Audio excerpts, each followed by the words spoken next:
Good morning. Thank you so much for coming to this live stream session, because you could have watched it recorded later, but I really appreciate you all being here in person so we can have this experience together. My name, as Professor Gronsig said, is Lily Wang, and I am director of the Durham School of Architectural Engineering and Construction at the University of Nebraska, and I have had the pleasure of being the principal investigator on this project that we're going to be speaking with you today. Those of you in the room might notice that there is not another person on the podium. Dr. Josephine Lau is the author of the second paper, but she unfortunately had some issues that prevented her from coming to this conference in person. So I will be presenting that talk too. I know less about thermal IAQ, I'm going to tell you that now, because I am an acoustics expert, active in TC 2.6 in ASHRAE. So yes, my talk is more the overview, which will tell you more about the acoustics, the lighting, the indoor air quality, thermal, and the results of a cumulative model when we took all those things into account on student achievement in K-12 schools. Here are the learning objectives. I'm going to save time too and not read them for you, but you can find them in the program.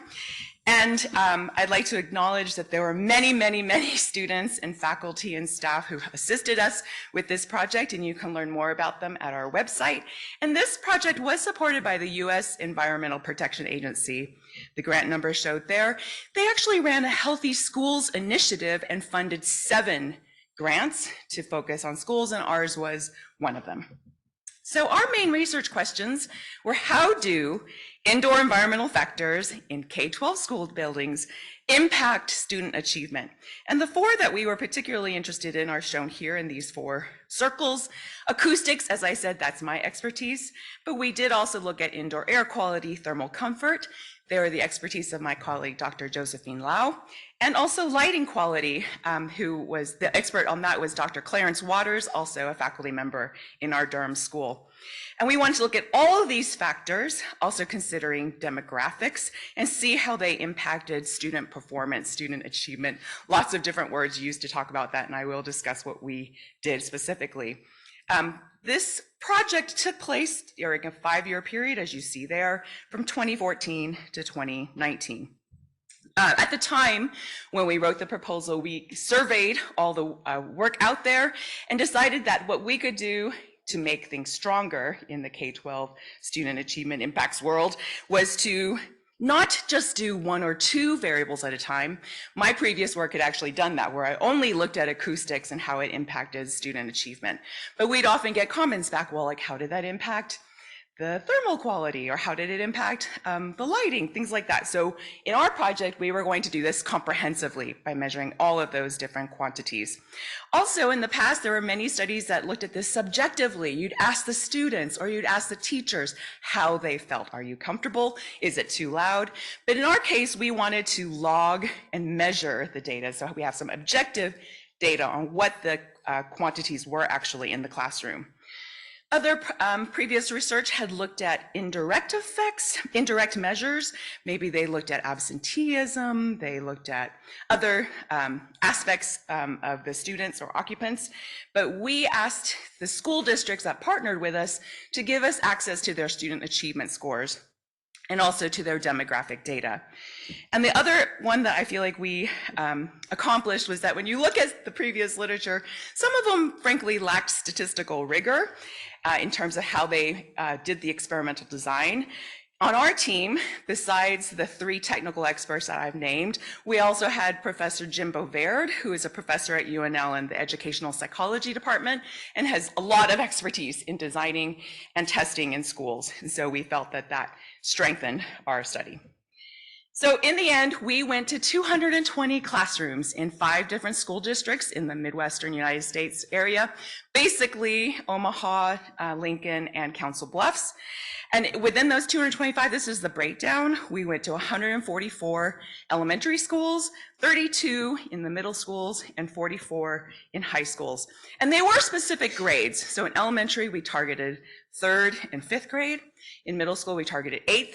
And in high schools, we targeted 11th. Now, in elementary schools, you might remember you didn't move, right? You stayed in the same classroom basically all day. So we did just pick 3rd and 5th grade classrooms and we could be measuring those.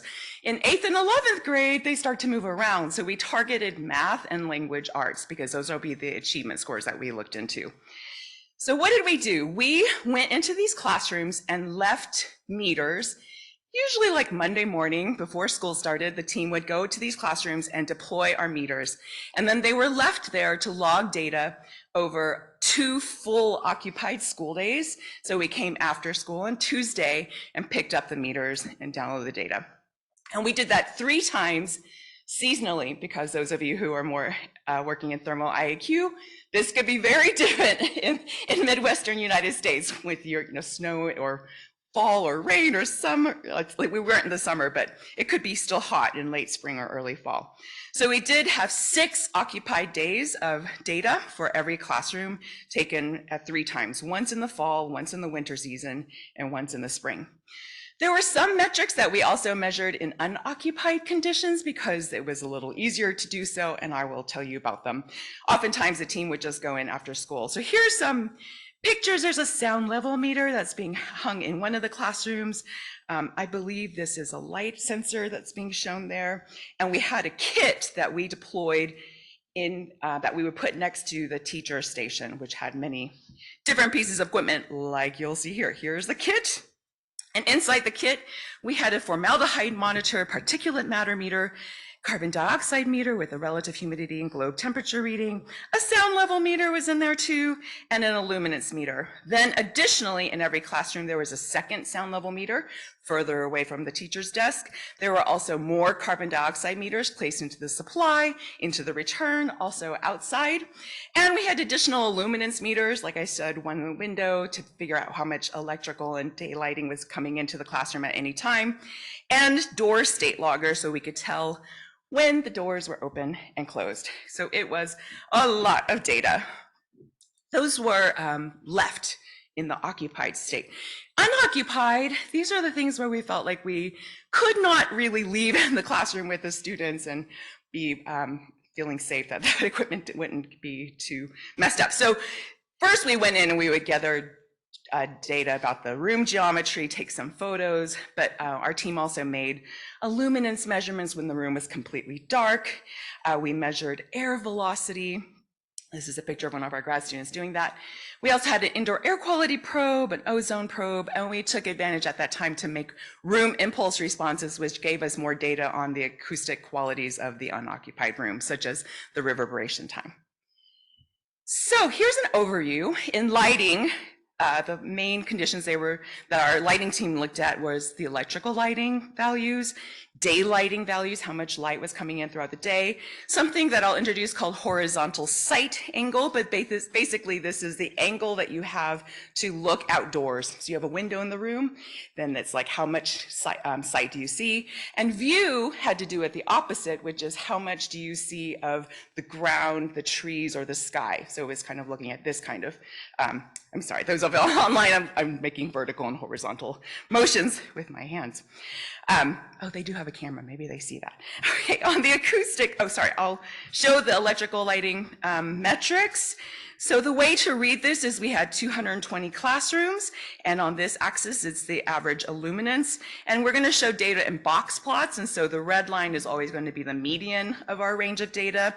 The ends of the boxes are the 25 and 75 percentile of our data set. Then you'll also see the whiskers out to the maximum and the minimum. And if there were any data that were beyond, I think it's 2 standard deviations, then they are marked with little pluses as outliers. And so another way to look our data is now the illuminance is on the x-axis, and you're seeing a histogram of how many classrooms out of our 220 measured in these certain illuminance boxes.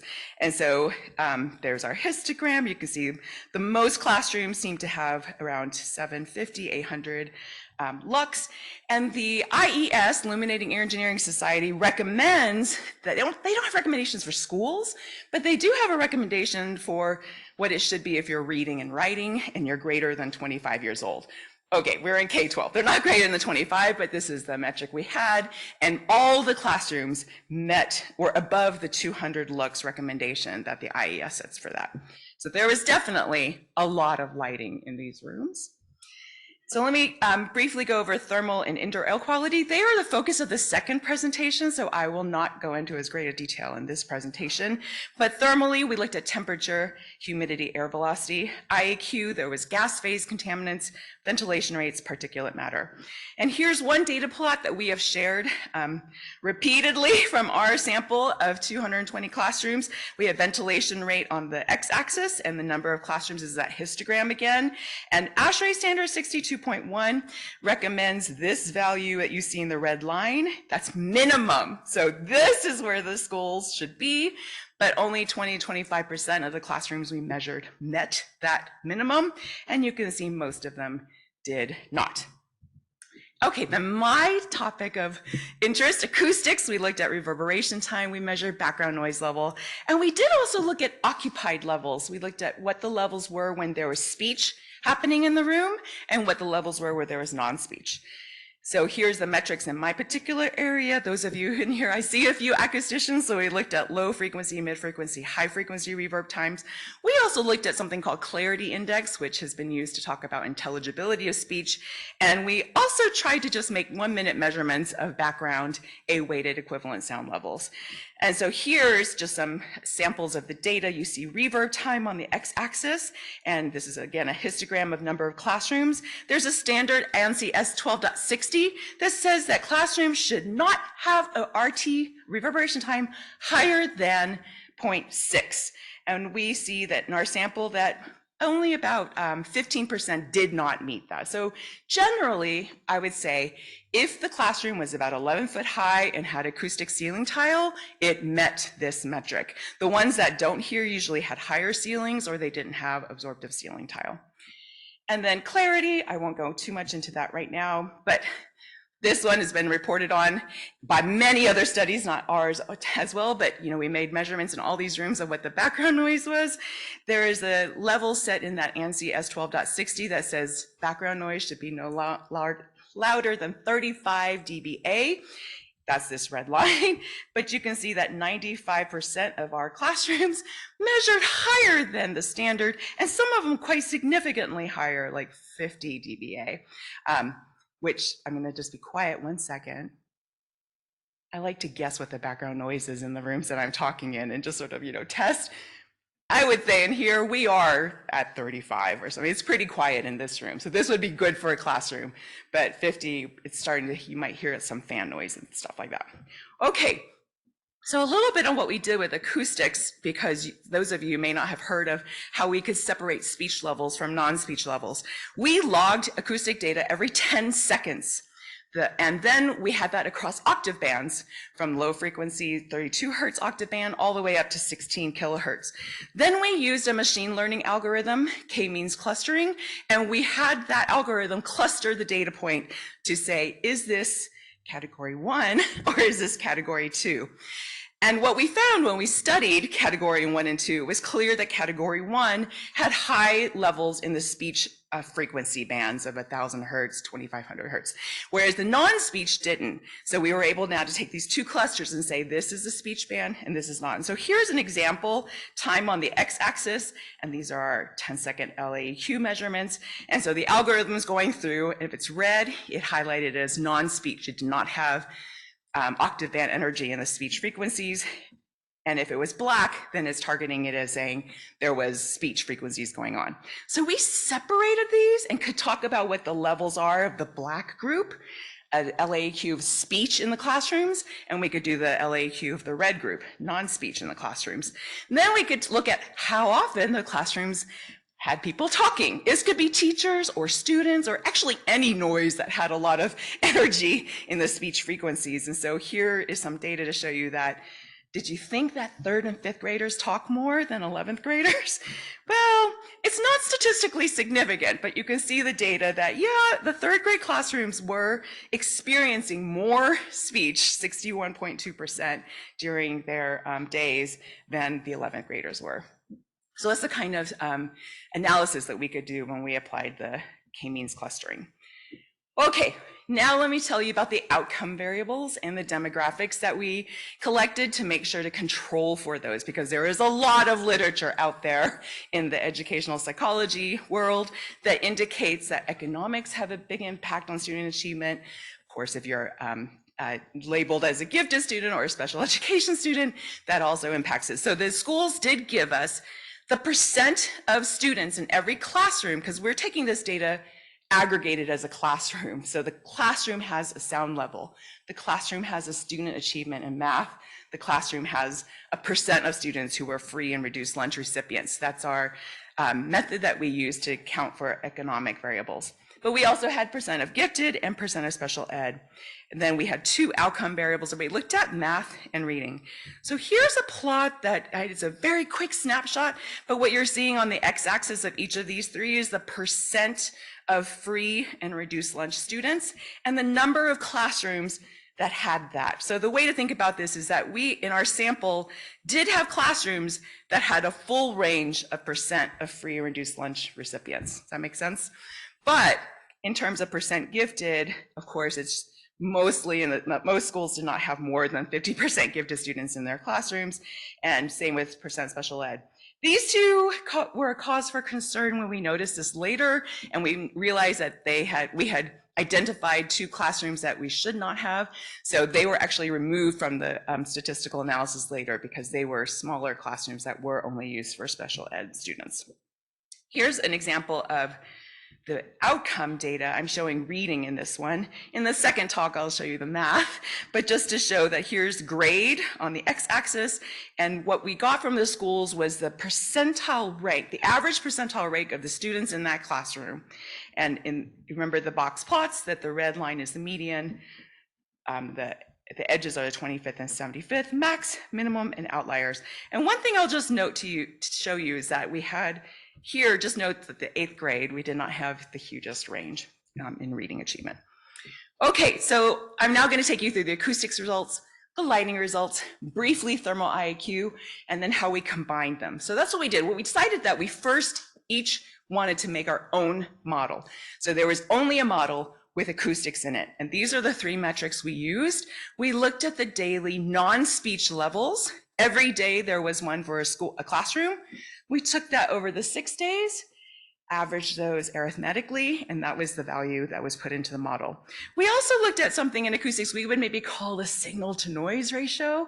So it was the speech levels of that day minus the noise levels of that day. Again, we have that for every day, and then those were arithmetically averaged. And this metric, T20, is our reverberation time metrics, and we took the one at the mid-frequencies. We controlled for the demographics, so all those demographic data went in there, but we also had the model explore interactions between all of our acoustics and demographics. And here are the results. So in the table, all of our demographic variables were statistically significant at the p less than 0.01. That's what we expected. The more percent free and reduced lunch, they had an impact on their math scores, and typically it was lower. Or the more percent gifted, it was higher. So everything matched what we expected. Then the model controls for those and says, how about these three acoustic variables?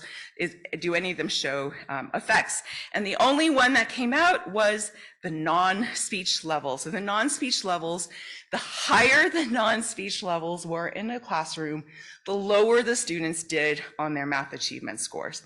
And we didn't find anything else. So there was no other statistically main effects. There was no effects on reading either. This was only on math. And something else I would just tell you that we notice is that these two variables, the noise level of the non-speech, the levels of the non-speech, and the signal speech to noise level, delta, they are highly correlated. So these statistics can get very complicated, but we feel like this is still a very major finding. We need to make those classrooms have lower non-speech levels, and that will improve the student achievement on math scores. So for lighting, view layers, I was telling you, has to do with when a person has a window that they can see in the room, and how many layers do they see? A ground layer, a landscape layer, a sky layer. So their findings were quite interesting, that students who had a view, performed better than students who had no view. And so that is available in the reference that you can find and is available in the bibliography at the end of this talk. And thermal IAQ, which I will go into more in the next talk. So this was interesting, right? Seasonal data. And so one of the first things we had to do was start running tests to see if things were different across season, because if they were, then we'd have to keep the seasonal variables. And if they weren't, then we could just lump them into an annual. There'll be more on the second talk and also more details in these papers. But what's interesting is that it did matter what season it was. If it was winter, then higher globe temperatures produced higher, or correlated, not produced, I shouldn't use that verb, sorry, correlated to higher math scores. Lower globe in spring correlated to higher math. Higher air temperatures in winter correlated to both higher math and reading. Our team interprets this as saying that, you all knew this, right? Occupants have different thermal comfort preferences across different seasons. And this is why across different seasons, it mattered which way it was, so that better conditions in that season resulted in better achievement scores. And that also happened with air velocity, that the higher air velocity in winter, this happens to me, I'm wearing a coat today, that you get colder and they're having lower reading scores. But in the fall, when maybe it's warmer, you have higher air velocity and you're hot, so that cools you down and you actually have better reading scores. So it is complicated data. One other thing that they found, unit ventilators, they did do by system. There were 3 system types they looked at. Unit ventilators correlated to lower math scores. So we'll talk about that again in a second. So the talk, if you look at the learning objectives, there are some that are related to demographics. And so I will tell you that there were some demographic interactions. On acoustics, there was one with grade, but that one we think is an artifact because mostly it was about 8th grade. And I remember I pointed out to you that 8th grade sometimes didn't have as many schools nor as great a achievement range. There was an interaction on IAQ that the higher the ventilation rate, there was an association that if you had more % gifted students, higher ventilation rate in spring actually produced higher achievement scores. And for lighting, there was one that had to do with this horizontal view, that if you had more % free reduced lunch recipients, they did worse. So these are the kinds of data that we can get. And I'm sorry I'm having to go fast because I had promised our chair I would be finished by now. And so I need to get to the last 2 slides. We did it all separately, and then the magic was we had to put it all together. This was hard because this is a huge model with 26 independent variables, but we have done it. And what I could basically tell you is that it's similar results to all the individual models that I showed you, except that this effect of non-speech acoustics became non-significant. And the way I will explain this to you is that everything in the model is connected. And so I think what happened is now this went to system, right? Because remember we talked about there's 3 systems and one of them is unit ventilators. So unit ventilators produced higher sound levels than the other 2 types of system. And in the model of the combined model, it gave that effect to system type rather than giving it to acoustic level. So anyway, I still just want to let you know, classrooms with unit ventilators did have higher non-speech levels than those with other systems, particularly centralized. So here's our conclusions. We did find correlations between this following and higher student achievement. We should be designing for lower daily average non-speech levels. We should be designing for greater views for our students in those classrooms. And we have to be thinking about preferred thermal comfort of the occupants, which can vary with season. And again, I will just say that systems that had unit ventilators produced higher non-speech and impacted math achievement. So please avoid using those. My final slide is to talk about the fact that this study was a correlational study. We just explored what was out there. We didn't make changes and see if it caused stuff. So that's something that in statistics we had to be careful of. That's why I couldn't say that it produced. I can only say that it correlated. To do causation, we have to actually manipulate the classroom and then see how the outcomes come out. And we've been trying to do that, but schools are very antsy about having you come in and mess with their systems. So that has been a little bit harder. Another suggestion we have is that we did this at the classroom level, but there were 7,000 students in the classrooms that we measured. So it could be interesting to do more on an individual in the future. There's my biblio, and thank you very much.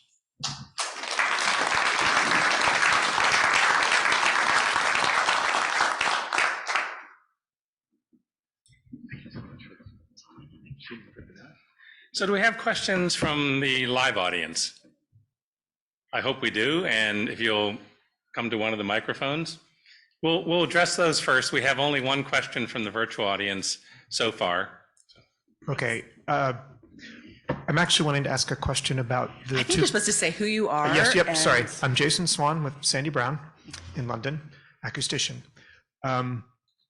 I actually wanted to ask a question about the 2 classrooms that you eliminated. Oh, yes. Because it's generally thought that you need a even lower reverberation time in a special needs setting. And did those rooms have lower reverberation time? My understanding is they did not. And the reason we ended up figuring out that there was something wrong is that their achievement scores did not align with the fact that the room was not that different from the other rooms. But I can double check and get back to you on that. Okay, I'm Kay Hetlested with Train. And I was wondering if you looked at English language learners, if you had any demographics on that. Thank you for that question. Yes, we do. Actually, we do have more demographic data than the 3 that we showed, but they aren't, but you know how I showed the histograms with the 3, this other demographics are even smaller. And so it's hard to draw a lot of statistical significance from them, which is why our statistics team just advised us to remove them in the end. But we did collect some of that data. Hi, my name is Andrew Louderback with Primary Engineering in Fort Wayne, Indiana. Mechanical engineering consultant, do a lot of work in K-12. So this was pretty interesting. One question, how did you guys measure ventilation in the classrooms? You might have said that, maybe I missed it. I didn't, and I apologize because that is not my expertise, but it is in the next slide. And so I believe it was based on carbon dioxide and occupancy. Okay. Does that make sense? Yes, it does. Okay, good. Okay. Might not be relevant, but did you guys look at the age of the building? We did try to, we did try, but it became very difficult because the school buildings did have, some of them had, renovations along the way, and it became difficult to track. Yeah. So we could know the age from when the building was built, but it did not always tie directly to what the classrooms were that we were measuring. So we did try to do some statistical analysis on that, but it did not work very well. Last dumb question, if you don't mind. Do you have a way, and I apologize if this offends anybody, do you have a way to analyze good teachers versus bad teachers, if that's relevant to you? Yes, that question has also come up before as we presented this. So we do actually have some of that data too, but our educational psychology colleague would say that this is why we got 220 schools, because if we had 10 schools or 10 classrooms, that could have a much larger effect. But the fact that we were trying to have such a larger classroom sample would try to minimize the fact that that could have been impactful. Thank you. I'm Henry Slack, self-employed, and I've dealt with school officials before. And how did they respond to this idea that, what do you mean this classroom's underventilated? Were you successful, do you think, in convincing some of them that perhaps more ventilation would be beneficial? Thank you for that question. We are extraordinarily lucky in Nebraska. So we have 3 very large architectural engineering firms that are headquartered in Omaha, and some of those companies, particularly one of them, partnered with us, and that helped the conversations with the school district because some of them were designing new schools for those school districts, and so they were interested in knowing what the data was going to be like. And I do feel like this helped, that relationship we had helped our project to be more successful. So one of the things we did is we told them we would always de-identify the information. We shared the detailed information with the superintendents of every school district, so they did know which buildings were underventilated. But and there is actually, in the follow-up, you'll see that the state of Nebraska has a state bill where they are now checking ventilation in lots of schools, and so I'll report more on that on the next one. So I think it did have an impact. Thank you. Hi, I'm Ken Loudermilk with Titus. I found some of your statistics very interesting on the classroom noise levels themselves because if you go back to even 2001, there were some studies that were done in the Minneapolis, Minnesota area. And quite honestly, it doesn't look like we've made any improvement since the 2001. I mean, the same statistics exist. How does the message get across to the school districts and the parents that it's a very important factor? It just seems to be ignored, to be honest with you. Yes, thank you. Well, this is why I was really glad that we had the opportunity to get this session in this conference, and we've tried to also get it out into different places like the Green Schools Conference and Green Build and various. That still doesn't always get at the owners or the people who are designing the schools, but we're trying because yes, it's a tough road apparently. I mean, I'm very passionate about that as far as especially at the lower levels of elementary students. So it's just frustrating that it doesn't seem to go anywhere. Mm-hmm. Mm-hmm. Thanks.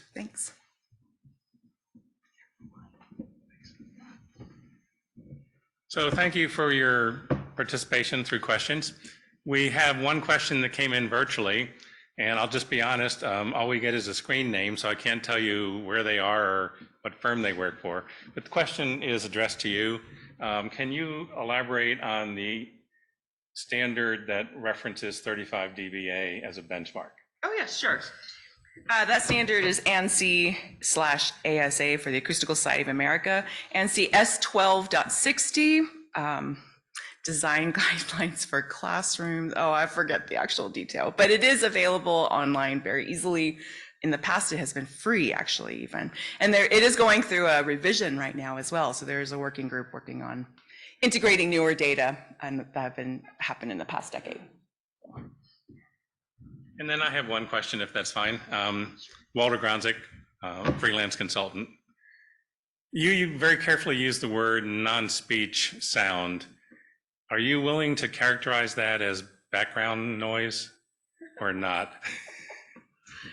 I am willing to say that is the moments in the room when there was not a 10-second slot that had a lot of energy in the mid frequencies.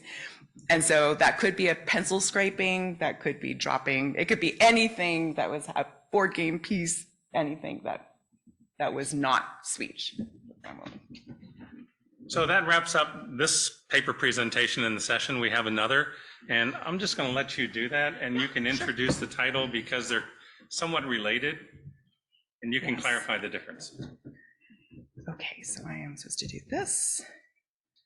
Do that. Good, okay. So good afternoon or good morning again, everyone. I am not Josephine Lau, unfortunately. Josephine is a associate professor at the Durham School of Architectural Engineering and Construction at the University of Nebraska-Lincoln. And she is the technical expert in thermal and IAQ on this project that we've been presenting. And so the title of her talk is The Interaction of Indoor Environmental Quality. Oh, sorry, that's the seminar. The title of the talk is Correlations Between Measured Indoor Air Quality and Thermal Comfort Conditions and Student Achievement. We still have the same learning objectives. Please find them elsewhere, and I won't go through them right now. Some of these slides will look similar to those of you who have been here for the first talk, although she did make some differences, like she actually did put pictures of the people who were on our team, so thank you, Dr. Lau, for doing that. There were, as I said, many people who worked on this project over the years, and we were very pleased to have them help us, and this project was supported by the U.S. Environmental Protection Agency. So the research questions remain the same. We are interested in how indoor environmental factors impact student achievement in K-12 schools, but in this particular talk, we're focusing on indoor air quality and thermal comfort because this is ASHRAE, and we thought that you might be more interested also on these two particular quantities. So there were 220 classrooms. Many of them were were at the elementary level of 3rd and 5th grade. And then there were also middle school classrooms at 8th grade and high school classrooms at 11th grade. And what we did, and I apologize because I know many of you heard this, but because there could be people online who are joining us for the first time, I will just quickly try to summarize what I said before, that we did go into these schools and leave some measurement equipment there to log the data throughout the day.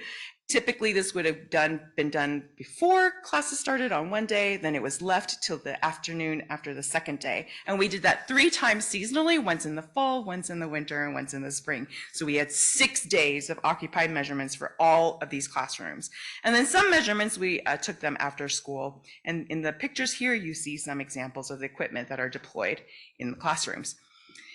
For thermal and IEQ, particularly, there was inside this kit a formaldehyde monitor, a particulate matter meter, there's a carbon dioxide meter that also measured relative humidity and globe temperature.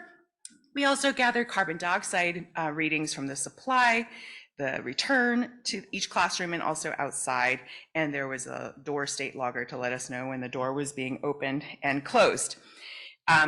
With regards to unoccupied, they would go in and take data about the room, take photos, but specifically with thermal IAQ, they did measure air velocity. They had a probe that would measure the indoor air quality in that space and also measure ozone. Now, when we look at the results here, just note, these were one time each season, I believe. So we went in and took these after school one time versus the other data that we logged, which we have a lot more data. So, so just a point there, because we will be showing some correlations from these, but we look at them a little bit askance because they are sort of just a dot in time. With the demographics, there were 3 primary groups that we looked at: the percent of free or reduced lunch recipients. This is what we use for economic variables because there's been a lot of data that shows that persons that have lower economic strength are not able to perform as well on their student achievement scores. So we wanted to control for that. And then we also had for each classroom, the percent of gifted learners in that classroom and the percent of special ed. Then on the outcome variables, we looked at statewide standardized testing, and particularly in 2 areas, math and reading. And so last talk, I showed you a plot that showed, well, here's a different plot to make it look a little bit. This is the data that shows it for the 5 school districts. So we had 5 school districts that worked with us. And what we're looking at is the percent of free and reduced lunch in the classrooms that we measured in District A. So remember that the box plot shows you a median at the red line, the limits of the box are the 25th and 75th percentile. The whiskers show you the max and min, and then the plus marks are outliers. So you can see that our school districts had different percentage of free and reduced lunch, and we were grateful that we had so many partners locally that could give us this range in this data. Here you see the outcome variable math. In the last talk, I presented this plot for reading. This time I thought we'd show you the math scores. So here you see grade on the x-axis and the percentile rank for each classroom. And again, I'll just point out that you can see, again, we had that compressed range for our 8th grade schools that may have impacted some of our interaction demographic results. Okay, so thermal measurements. There is, so, sorry, I'm just noticing this is perhaps not exactly the version I uploaded yesterday. That's okay, I will make do. Those 2 first words are supposed to be in red so that I could make a comment about the fact that most of our classrooms have this type of thermostat in them, which measures air temperature. But in this study, we wanted to measure globe temperature. Now I have to pull it up on here. See, I'm glad I have my notes here. Thermostats installed in many indoor spaces, they measure air temperature. But thermal comfort can be represented by mean radiant temperature or operative temperature. And that's a function of not only the air temperature, but the globe temperature and the velocity and the humidity. So that's why in our study, we added the globe temperature to our measurement plan so that we could be able to get that data. So we have those, mean, operative, estimated, humidity, velocity. All right. And on the gas phase contaminants, this gives you more detail that we measured carbon dioxide, both from the outdoors and average in the room from the supply, the return, and inside the kit. We had a formaldehyde meter. TVOCs were being measured, carbon monoxide, ozone. Somebody asked about how ventilation rates were measured. They were estimated based on the peak concentration of carbon dioxide during the occupied periods.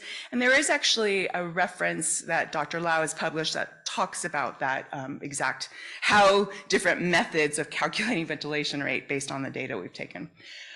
In terms of particulate matter, there was fine, coarse, and 6 other channels. Here is an example of the data that we could be accumulating. So on the x-axis is time, and most of these thermal metrics we're measuring every 5, thermal and IAQ, sorry, we're measuring every 5 minutes compared to what we were doing with acoustic. So typically this was a 5-minute slot throughout the day, and you can just see here the varying lines that the top one is PM 2.5, and there's also one showing here for formaldehyde. The door when it was opening and closing, and this one is the carbon dioxide concentration from various meters in this specific room. So this is the data from a room across time. So you could just see what we were gathering. So in terms of findings, so the figure here demonstrates, it's a histogram. Temperature is on the x-axis and the number of classrooms is on the y. So it just shows you that basically, when they did the omnibus test to see if there was any difference across seasons, that air temperature variation did not vary. The classrooms were basically set to be between 70 and 75 degrees Fahrenheit all year round. So this is exactly what they were getting then in terms of their air temperature. So there was no seasonal variation in air temperature. But the ones in the bottom show you relative humidity. And so these are the different seasons. So we see fall, winter, spring, and then if we had actually averaged them, there's also a data for the whole year. And this is why we think this is very important for people who are studying thermal IAQ conditions in spaces, that this seasonal variation is important because you can see that the data varied. The x-axis here is the actual humidity, and the y-axis is the number of classrooms again. So this is like a histogram. So the histogram of fall and spring looks quite similar in terms of relative humidity. But in the winter season, the relative humidity is skewed towards the lower values. Most classrooms then were at 20–30% relative humidity in the winter.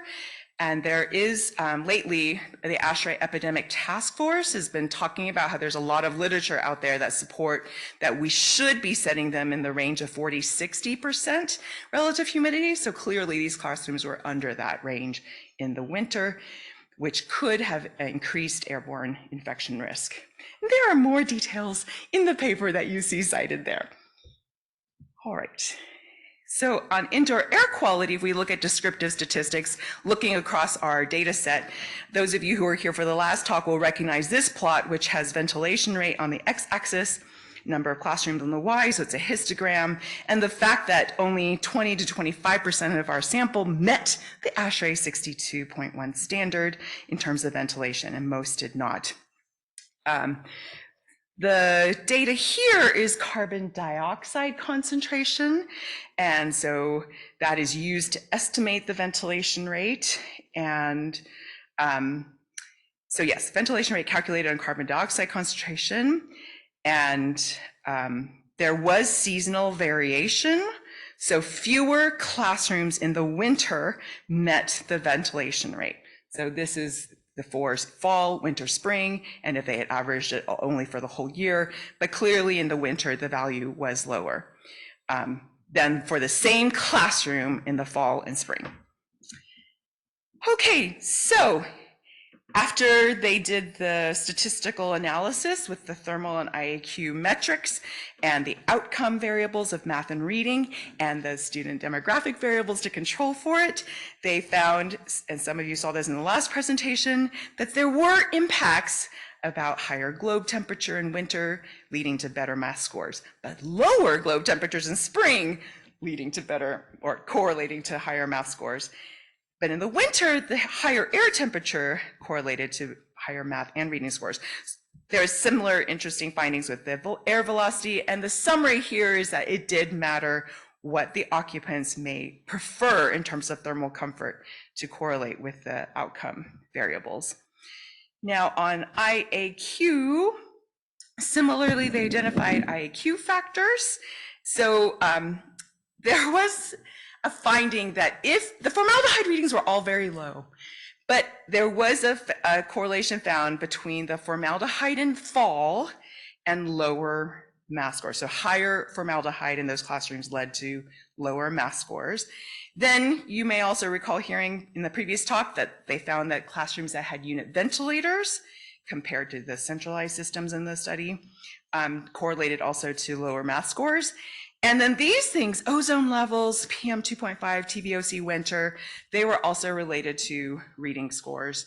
And this is where I wanted to caution that those were some of the metrics that we just measured once. You know, like we went into classroom just one time and picked out a data.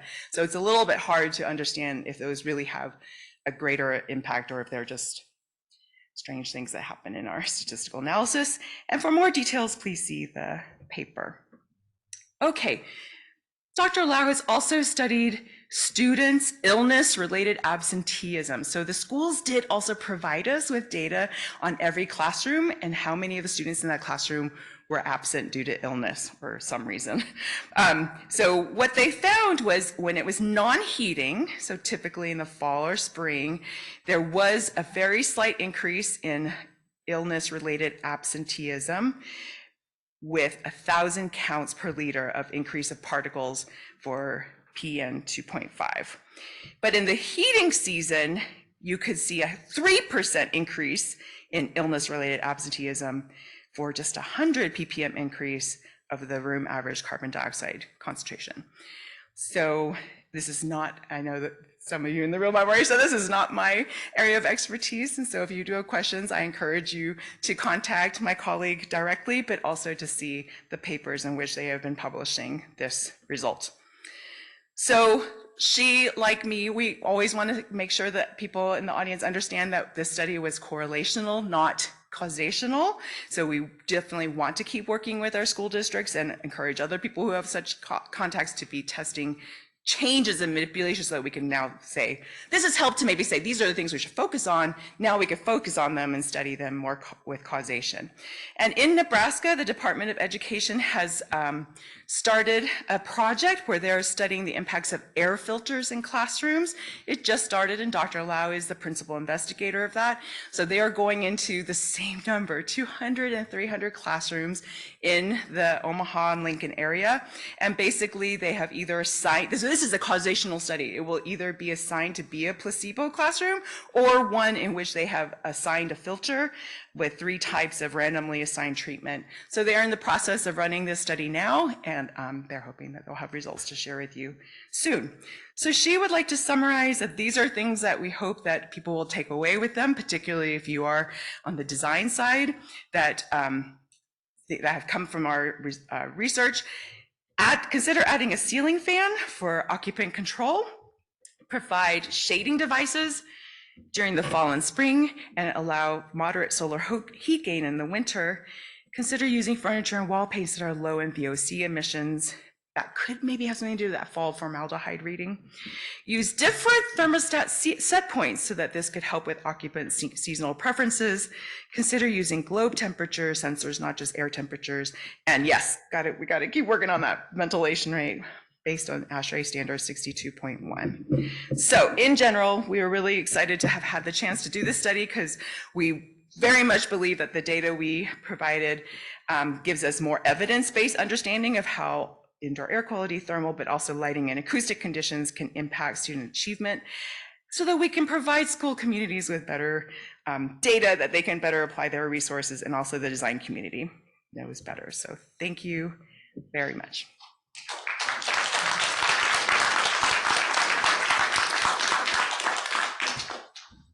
So as with the first presentation, if you have questions regarding this presentation, please step up to the mic as you're doing. Thank you. Okay, Ken Loudermilk with Titus again. I had a couple of questions on this presentation. You mentioned the unit ventilators again, and they obviously led to lower math scores. How much of that can really be attributed to the acoustics versus the ventilation? Was there any statistics on how well the classrooms with unit ventilators were actually ventilated, CO2 levels? Yes. So we believe, and that was more in the first presentation I was at, we believe that that is how the combined statistical model would treat it. And that is why, in my opinion, acoustics became non-significant because it was absorbed into the system type. So I do believe that the data indicate that it was the sound levels of those units that produced this difference. Yeah, because it's pretty easy to, if you're looking to save energy, especially in the wintertime in your climate, that it would be pretty easy to cut back on the ventilation air with the unit ventilators as well. So the second question that I had was the study that's coming up on the room air filtration.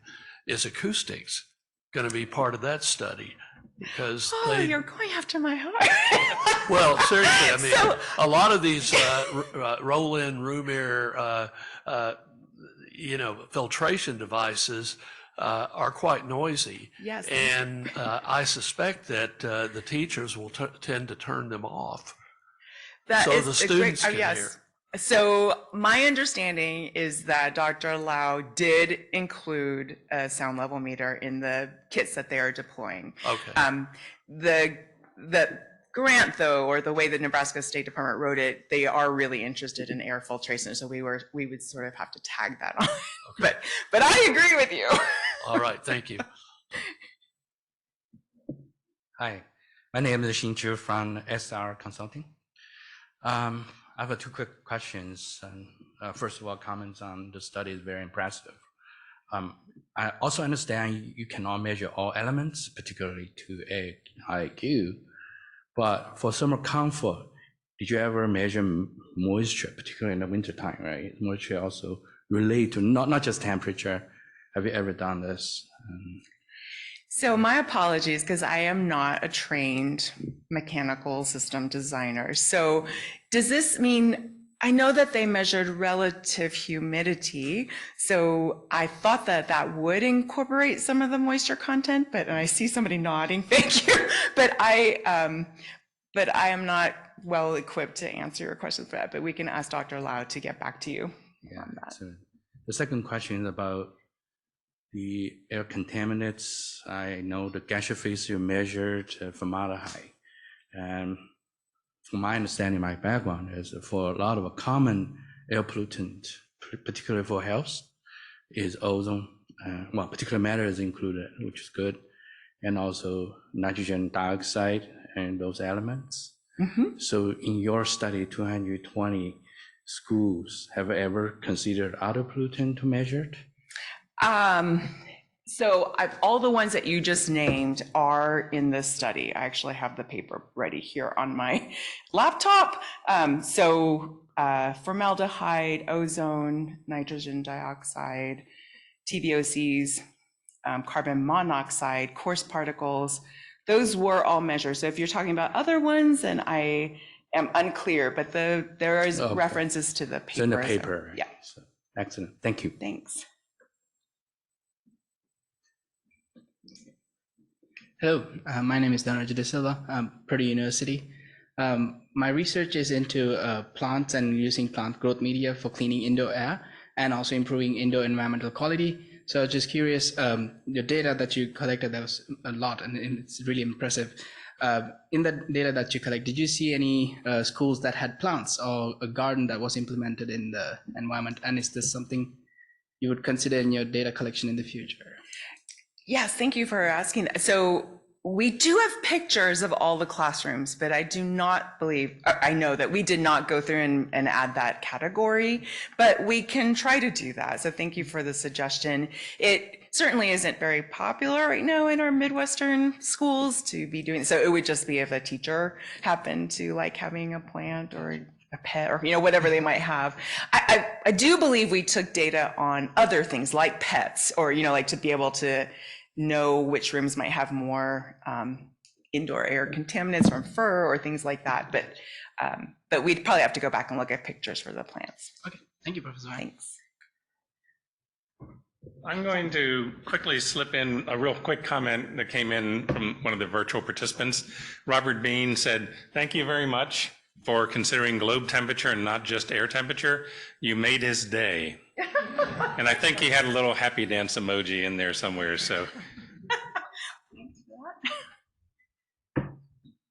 Hi, this is Jung-So Lee from New Jersey Institute of Technology.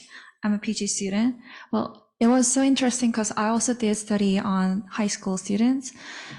It could be a dumb question, but like, how could you keep your like measurement devices safe? Because like all the kids are running around the classroom, like, and some of my sensors were just crashed because they just run through it and they squeeze it. So like, I try to hang it on the ceiling and like block it. So I was just curious about that. Yes. Yeah. So I hope you saw in the pictures that we did have a kit. So some of them were in a frame, which I think protected them, and then they were placed next to the teacher's desk. And then, yes, we also tried to hang other things that got them out of the way. And I think a lot of the other sensors, placed in the supply or the return or on the blinds, yes, our students didn't seem to. We also did outreach. So I didn't talk about that in today's presentation, but that was also very important to the EPA that we be doing outreach to the schools and to the classrooms of students so that we had an opportunity to talk to many of them about what we were doing. Maybe that helped. It's hard to say. I just have one more question. You mentioned that the temperature range was not that much. So like how higher was the higher temperature and how low the lower temperature was? On that plot that we saw, am I allowed to go back? We'll just do it anyway. So, no problem. I believe it was 70 to 75. Oops, there it was, sorry. I pressed too many buttons now. We'll wait for my button. So I think it was 70 to 75. That's what she had written in her notes for me. So, but thank you for your patience as I try to slowly go to the correct slide. Yes, okay. Can you read that? Here is 70, and here is 75. So there were some, you can see, that were a little out, but most of them in that range. Thank you so much. So we are out of time, but I don't think we're being forced out by anyone. Oh, thank you. Andrew Lauterbach, primary engineering. Unit ventilators was the style considered vertical versus horizontal? We characterized them through, so it was either a central system, a heat pump, or unit ventilators. Mm-hmm. Those were the three that we went in and categorized them. So there was no more delineation beyond those three system types. Fair enough, thank you. So please join me in thanking Professor Wang for both presentations today